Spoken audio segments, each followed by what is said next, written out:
like my kids are getting to the age now where I'm like, I think we can start to undo some of the damage I did. Yeah, that's for sure.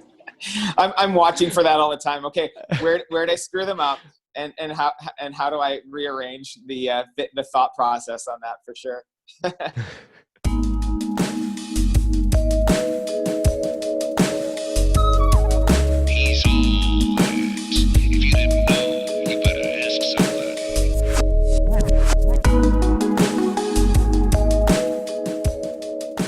All right, welcome to the Evolving Parent Podcast, and today got a special treat. I'm here with Dr. Steven Fonso, husband, father of three, and author of Finding Magic in the Mess, A Path to Greater Presence and More Joy, one parenting moment at a time. Welcome, Doctor.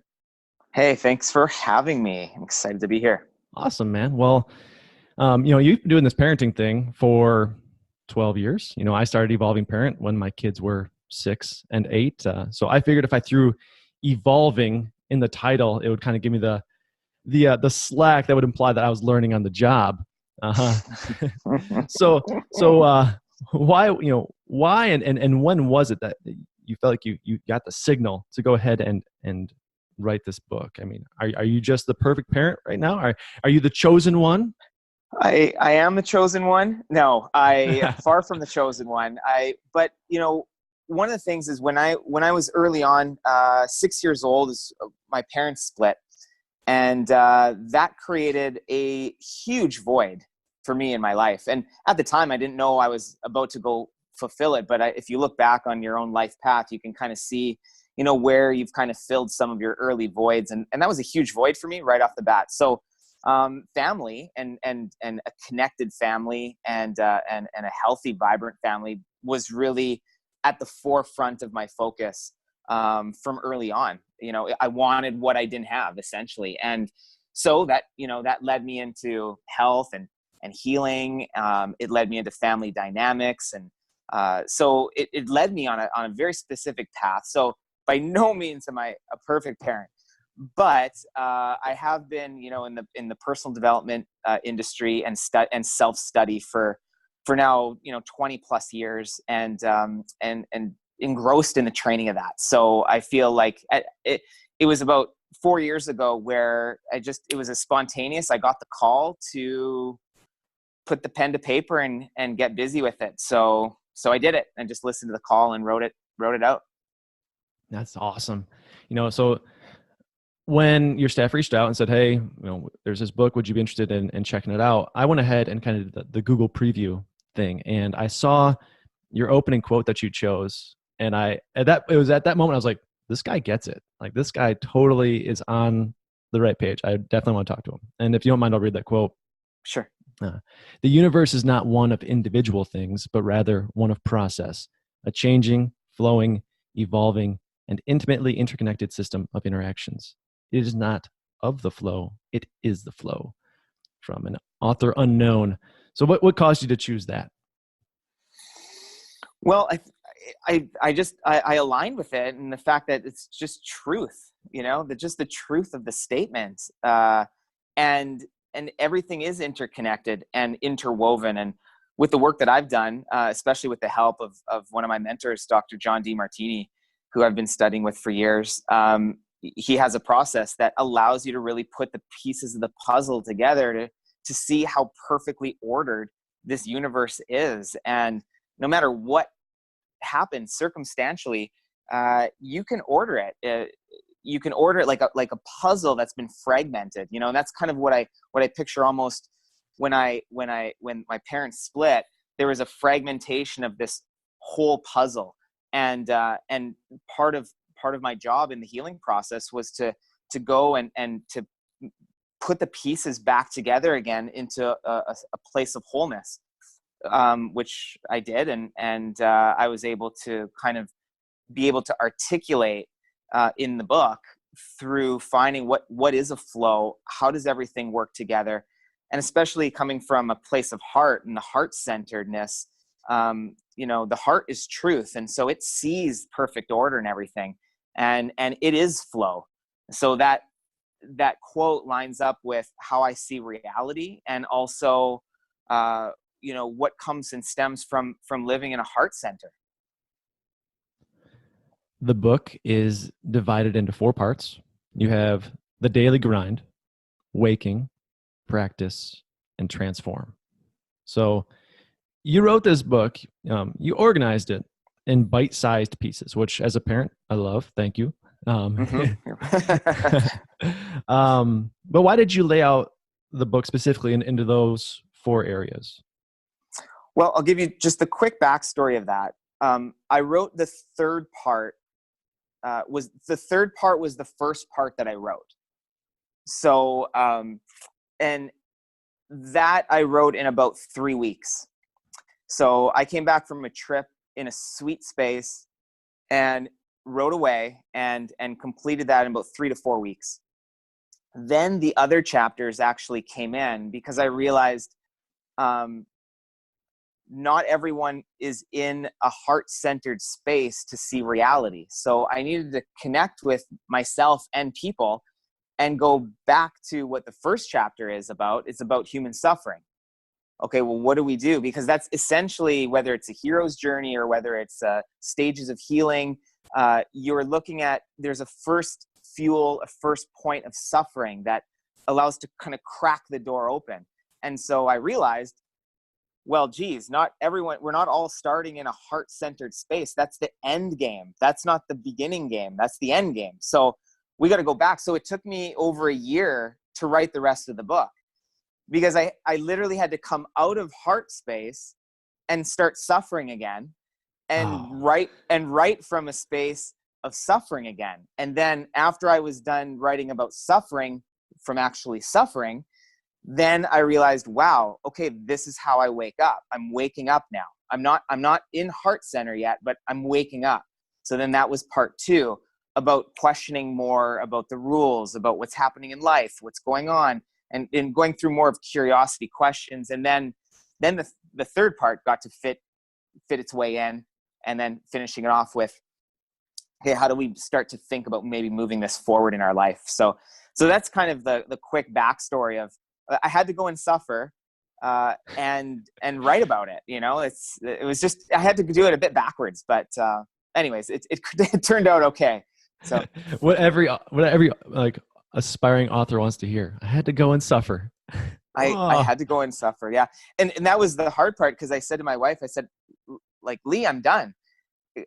Cause I wrote the third section and I said, I'm done. Like, this is great. I've got it all out. And she said, yeah, but we got to tie this together for people. So then I'm like, well, I don't know where to start. I mean, then my mind starts to get, you depart the heart space and the truth. And now you go into this fractioned mind again to figure out, again, the rules, like what's right, what are people's expectations. And now it just began to distort my writing and my focus.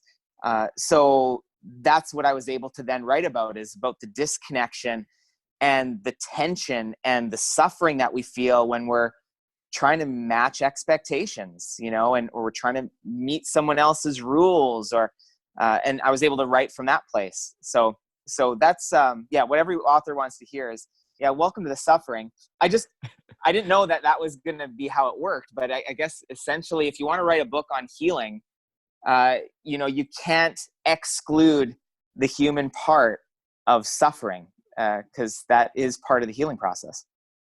Yeah. So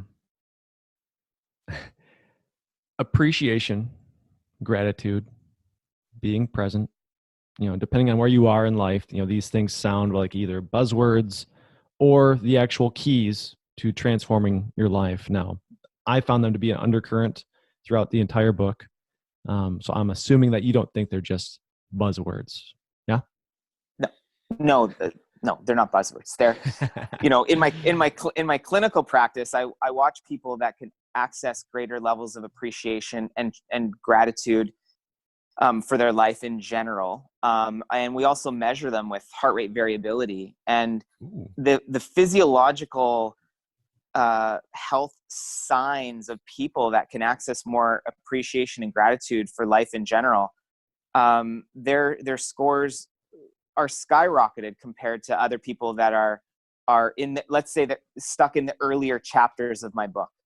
When you find and you find the flow of gratitude and appreciation more frequently, more often, it reflects in your physiological markers. It reflects in your heart health, in your how your blood vessels function, how your nerves function, how your brain functions.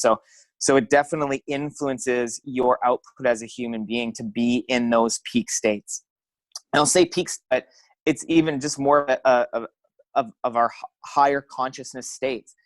Those impact our physiology, our body. And that, to me, as a clinician, is important that people are improving their health. But appreciation and gratitude are actually predictors of a level of health. So they go together. Health, appreciation, and gratitude all flow together. So I hadn't even heard of heart rate variability before. I ended up picking up this Aura ring, which kind of is one of the things that it tracks, is heart rate variability. And then I began to look into it, and a lot of people say that, like, it is key. Like, it's one of the big measures. Like, I mean, are there other measures, or like, can you even, expand upon heart rate variability? Yeah, heart rate variability. It's a great biomarker. We call it a biomarker, but it's a marker to track essentially the rhythm of our heartbeats. And if you think of someone that maybe had a pacemaker put in, if you ask them to run a 100-meter dash, well, they're not going to be able to do it because they can't vary their beats. It's like one beat, one beat, one beat, one beat. And so because it stays at such a fixed beat, it can't meet the incoming demands of life. So if you ask them to go and output strong on a 100-meter dash, well, they can't do it because their heart can't meet the demands. On the other end of it, the more variable the beats are, shows a sign of adaptability. And that's a huge thing when you're looking at health parameters, is to be able to find and discover your adaptability. And so heart rate variability is a great predictor of how adaptable somebody is. Well, how adaptable we are also correlates with our ability to access gratitude and appreciation at faster and faster speeds. So the more flexible your brain and nervous system is, the more healthy you are. And at the same time, the faster you can access appreciation and gratitude, which just makes the quality of your life that much better.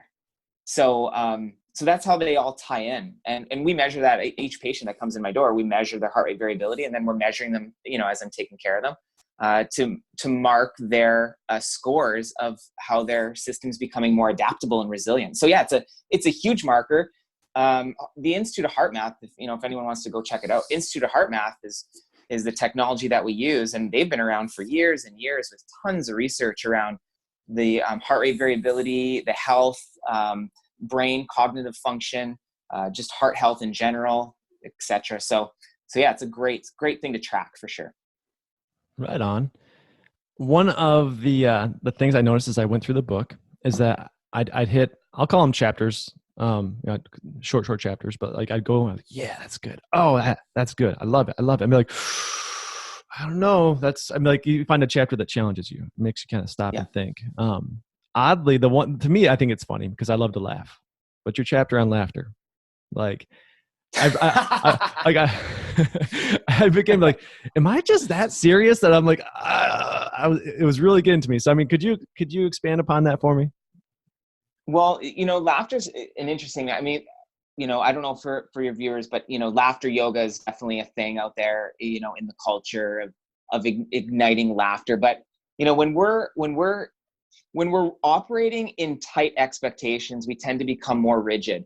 Or when we're not having expectations met, like being a parent, if you have certain expectations of your kids that aren't being met, you're tightening up.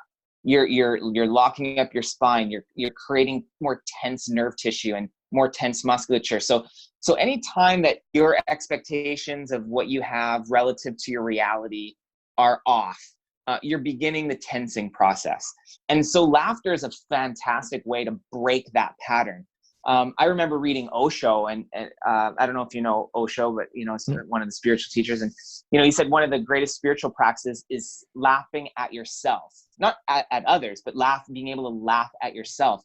What I found, even from laughter, just as a chiropractor / body worker and paying attention to the body, that when someone laughs, they literally rock their head back, and when you rock your head back, what you're doing is you're actually de-stressing the brainstem, which is our survival portion of the brain. So you're rocking that back, and it actually ignites the vagus nerve, which sits right at the base of the skull, which is important in the healing process. So you're not only lightening up just energy wise, but you're also activating your structure that supports healing.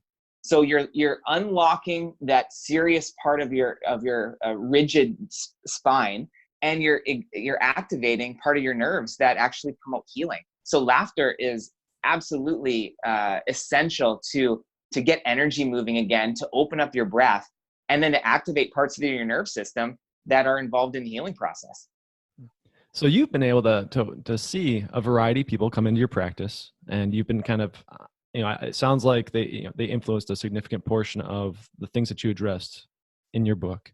What would you say are like the top 3 issues that parents face that maybe reasons why they should pick up your book?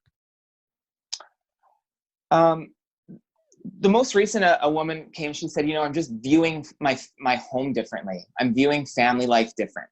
And I think if somebody, I got tickled when she said that, and it didn't even need to be any particulars about it. She just said, I'm seeing my kids differently. And that to me is, if you'd like to evolve and grow how you're seeing the family unit and seeing yourself relative to that, seeing your kids interacting, then that would be a reason why. So if you're stressed in your home life, it's a great read, because it provides perspective for sure on what matters, especially coming from heart. There's only a few things really that end up mattering for someone's life, and obviously if we're child rearing and raising a family, that family's high on our values. At least it's got to be up there. And so at the end of the day, if you're finding that there's a high load of stress that's in the family dynamic, then it's definitely an opportunity. It's a doorway. It's a gateway for you to be able to begin to self-reflect. It's an opportunity for you to grow and evolve. And I look at the family unit as that. It's an opportunity for people to grow and evolve. And I value growth and personal development. And if those are your top values, the book is a good read. If you value health, any type of personal development, spirituality, and families behind your values, it's a good read to be able to let me catch you right there, because we lost your audio for just a quick second. You just were talking about the top values that matter. Oh, sorry. Yeah, no problem. Yeah, top values of personal development, spirituality, health, and family. Like if those are up there, then it's a good book, because you'll line up with some of the concepts, and it'll reinforce what you're developing into and what you're evolving into anyways. It'll reinforce that, and it'll provide you with some new insights and new hidden gems in there that will allow you to continue that evolution process. It is like a bit of a personal development book. Right on. Yeah. So towards the end there, one of the closing chapters in the transform portion of the book, you talked about do your best, and your best is good enough. I don't know if you're familiar with the 4 agreements by Don Miguel Ruiz. I'm just going to read his agreements real quick here. But be impeccable with your word. Don't take anything personal. Don't make assumptions. And the 4th one's always do your best. Was he one of the people that influenced you? I mean, you listed, you just said that in general, a variety of people influenced you, whether they were healers, thinkers, health crusaders. So that book came into my life and was an influence I'd say about 12 years ago in practice, where I was really frustrated getting no's from people. And I was really taking things personally on that end. And his book came into my lap, and those 4 agreements were really, really helpful at a time where I was, I needed some perspective of taking things a lot less personally, of other people's actions. So that was part of a huge development curve for me. Also, when I had a Psych K session, I don't know if you were Bruce Lipton, Psych K. I'm certified through advanced course. All right, perfect. So I had a session. I had a session from a woman in town, I'd say maybe 8 or 9 years ago, something like that. And that was the statement that we infused in.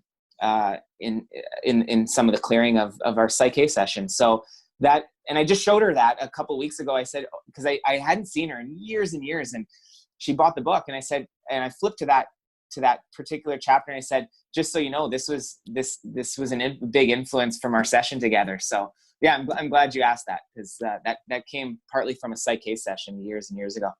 That's awesome. So they say that the teacher appears when the student is ready. Well, the doctor is in the house, and I think that you are one of those people that people should listen to, people should be influenced by. I really appreciate your time today, Doc. Yeah, Anything, thanks so much. anything in closing? I mean, I don't want to cut you off if there's anything less.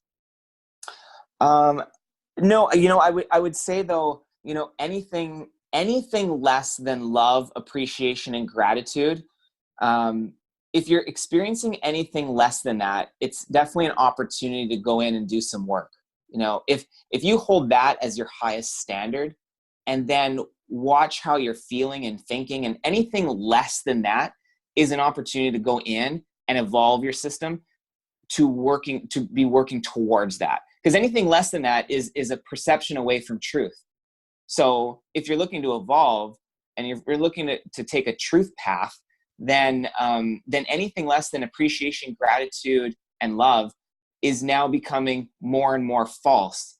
And so it's a great awareness to hold that as a highest standard, and then you kind of know what to work on, and it gives you like a main focus, or a single point of attention, to be able to know where you're at.